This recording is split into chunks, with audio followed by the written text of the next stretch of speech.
What is up, guys? It's the Sound Alchemist, part of OneMindSyndicate, and today we're back to talk about Warhammer 40k.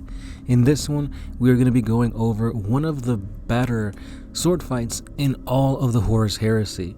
So recently, I put up a video about two Master Swordsmen going toe-to-toe, and that was Lucius the Eternal, before he became all Slaneshified, and he was going against the Raven Guard, Shadowkin. Now, these guys are expert warriors, but you guys said that this isn't the best fight when it comes to swords, and it is none other than perhaps this fight right here. Sigismund is going up against Sevatar. So Sigismund, all in all, he's an expert badass in everything he does.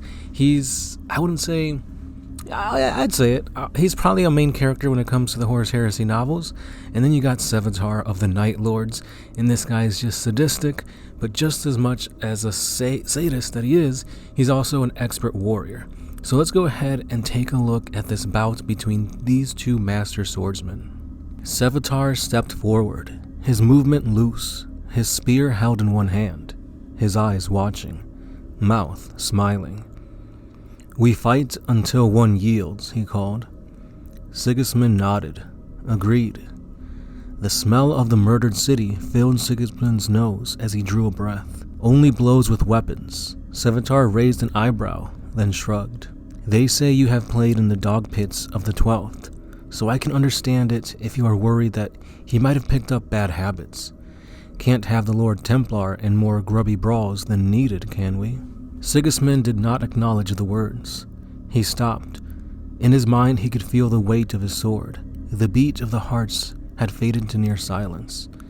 Far off in memory he could hear the rain begin to fall, and the wind rattling through the shack doors. "Well then," said Sevatar, stopping in his own stride, reaching down to pull the helm from where it hung at his waist, and lowered it over his head. A fanged skull gazed back at Sigismund from beneath a crest of crimson wings. The eye lenses lit. "Let's get this over with." Sevatar moved. His chain staff flicked out and then twisted into a cut. It was fast, shockingly fast. Sigismund was already moving forwards as he felt it clang from his blade as he parried. He turned the blow and thrust, shifting the sword to one hand, all his weight and speed behind the point of the blade. One hit, one kill, true and pure. Even without its power field, the blow would breach armor and punch into flesh if it struck the right point, and Sigismund had seen the gap open above Sevatar's gut plate. Hit the place where the plates and the cables joined, and the sword would ram into the torso, through bone and into guts within. Not a mortal blow, not for a space marine, but a blow to end this now, enough to wound, enough to leave a mark. But Sevatar was not there. An eye blink and Sigismund felt his sword thrust into space, pulling him forwards as the chain staff whipped around, cutting across and up into his own midriff. He turned as the blow came at him and went in close, guard high as he read the spin of Sevatar's weapon, and the two blades rang against each other. Blow after blow, cut after cut, as the sun rose and poured its rays through the veils of smoke. There had been cries and cheers at first. They had gone, replaced by silence. Cuts and riposts, the two figures, a spiral moving at the center of a circle. For Sigismund, it seemed as though time and place were gone, as though the sun arcing above was rotating around this moment, as though this were the world. Truth and lies, life and pain, all found in the meeting of blades. A cut, a parry, the teeth of the glaive catching the edge of the sword enough to shear it wide, and the blur of the blow slicing into his legs, and the step that would pull him back, sword rising, thrusting into the gap that would come. The glaive coming to meet his cut, the sound of the chain motor gunning to life for a second so that the cutting teeth spun his sword as the weapons met. The sword pivoting in his grip, shrugged off the deflection to cut. On and on, his heart's a steady drum to the hours. One cut, one kill, true and simple. The first truth he had learnt from the sword. True unless the sword would not find its mark. Unless the enemy was like Sevatar, cruel and uncaring of ideals, and deadly and as fast as the snap of lightning between storm cloud and ground. One moment, one mistake, and it would be over. They dueled in silence. At first, Sigismund had thought Sevatar would talk, would throw the words with his blows, but he did not. He simply fought, not with a sneer or a flourish, but with an intensity that Sigismund had never felt, focused yet boiling, like the waves of a black ocean, like a storm that would never pass. He would not tire. Sigismund knew that. He knew that this was an opponent who had run and retreated and murdered and fought like a coward in war. But here in the circle of time was something else, something that perhaps even he didn't realize, an argument spoken by the touch of blades. This was the interplay of ages, of all civilization, and its fall, never repeating in detail, but always in pattern. Death and the warrior, the knight in his shadow, on and on, blades ringing as they sliced away the present forever. This, however, would end, and it would end with a single cut. It was almost here. He could feel it, like a light flickering in the distance, becoming clearer with each step. A different truth to the one he had thought Appius had met all those years ago. One cut at a time. That's how we create eternity, by making the next cut. From the moment that their blades had locked, he had known that Sevatar would not fall quickly. He had struck, and each time sharpening the edge of his mind, refining his feel for the timing of his opponent, his movement. Soon he would be able to make a single cut, a cut shaped like a key for a lock, and then this would be done.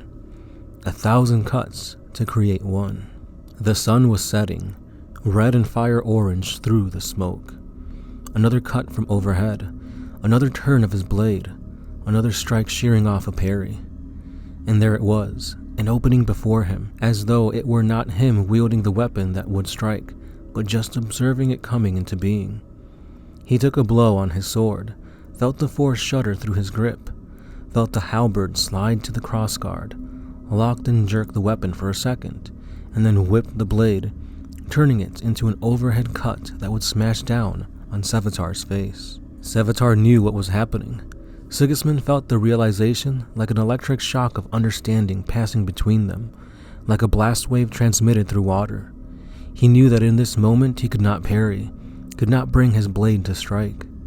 The eyes in Sevatar's faceplate were red coals in the dying light, caught in an unfolding instant that only they understood, brief and eternal. Sevatar dipped his head and rammed the crest of his helm up into Sigismund's face as the sword cut his breastplate, shattering the skull-painted ceramite and the red of an eye lens. Sigismund stepped back, spinning the sword into a guard. Sevatar retreated, pulling his helm from a bloody face. Sigismund could taste the iron on his own tongue. He felt the weight in his limbs now, rare for a space marine. He saw the scoring and the chips in his armor. It was night. The light of a new dawn slipping above the teeth of the surrounding mountains. The city was quiet, the fires gone, and the corpse smoke fading from the air. "First blood to me," said Sevatar, grinning as his own blood ran down his face. "You forfeit?" called Ran. "Perhaps," shrugged Sevatar, "but I didn't lose." He took a step closer so that his next words were a whisper between them. "Next time, brother, remember that even if people start out with honor, no one ends that way." He grinned again. "Take it from me." Sigismund felt a hollow laugh come from his lips. Then he turned his back and walked away. And there you have it, guys. This was another interesting bout between two warrior combatants just going toe-to-toe for first blood. They literally battled for an entire day. The sun rose and it set, and finally the victor was both of them, or maybe none of them. It's left ambiguous enough so that you have to kind of fill in the blanks yourselves, because at the end of the day, they both ended up bleeding. But there's more to it than just that. Like they were talking about, they were exchanging more than just blows through this combat, and you could say that perhaps Sevatar was the victor, because he kind of got his point across to him when he said that there is no honor at the end of the day. So let me know what you guys think in the comments down below. In your opinion, who won this bout, and also who won the philosophical sword fight between them? Now again, if you think there's any other sword fights that are better than this, let me know in the comments. If you guys haven't seen the previous video, go check out the, I believe I called it the best swordsman in 40k, which puts Lucius the Eternal against Nikona Sharokin. And yeah, that's all I got for today. So keep on liking, keep on commenting, sharing, everything you do, and we'll see you in the next one. This has been the Sound Alchemist, part of OneMindSyndicate. I'll catch you then.